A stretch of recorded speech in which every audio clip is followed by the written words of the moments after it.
Χαίρετε, είναι το Mundial Today από τη sportime.gr. Η 27η μέρα του Mundial περιλαμβάνει τον δεύτερο ημιτελικό μεταξύ της Γερμανίας και της Ισπανίας.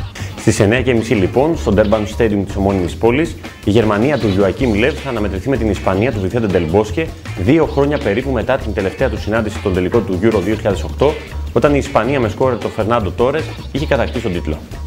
Οι τυπικά γηπεδούχοι Γερμανοί έχουν κάνει αίσθηση με την παρουσία τους στα γήπεδα της Νοτιού Αφρικής, διαθέτοντας πλουραλισμό στην επίθεση, πειθαρχία στην άμυνα και έναν προπονητή ο οποίος καταφέρνει και στείνει υπέροχα την ομάδα του στο γήπεδο, είτε με αντίπαλο την Αυστραλία είτε με την Αργεντινή. Τα Panzer λαμβάνουν μέρος για 17η φορά σε τελική φάση παγκοσμίου κυπέλου, μετρώντας 3 κατακτήσεις τροπαίων, με τελευταία πάντως πριν από 20 χρόνια στα γήπεδα της Ιταλίας, όταν νίκησαν στον τελικό 1-0 την Αργεντινή του Μαραντόνα. Συνολικά σε 97 αγώνες Mundial μετρούν 59 νίκες, 19 ισοπαλίες και 19 ήττες, ενώ εάν πετύχουν ακόμα ένα γκολ και φτάσουν στα 14, τότε θα ισοφαρίσουν τις επιθετικές τους επιδόσεις στα 2 προηγούμενα Mundial.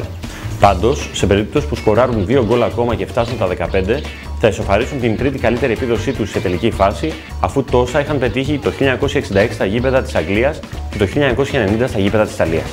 Οι τυπικά φιλοξενούμενοι Ισπανοί, έστω και χωρίς να εντυπωσιάσουν, είναι η μοναδική από τις 4 ομάδες που θεωρούνταν φαβορί πριν από το Mundial και επιβεβαίωσε τον τίτλο, διαθέτοντας κατά γενική ομολογία το πληρέστερο ρόστερ της διοργάνωσης. Οι Φούριας Ρόχας λαμβάνουν μέρος για 13η φορά σε τελική φάση παγκοσμίου κυπέλου, με κυριότερη επιτυχία τους στην είσοδο στην τετράδα του Mundial το 1950 αλλά και στο φετινό.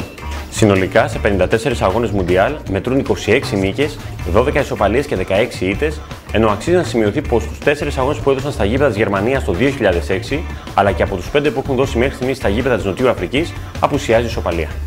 Θα αναδειχθεί νικητή σε αγώνα της Ισπανίας για 10η σερί φορά σε τελική φάση παγκοσμίου κυπέλου? Αυτό και πληθώρα ακόμα ειδικών στοιχημάτων σας περιμένουν στη sportime.gr.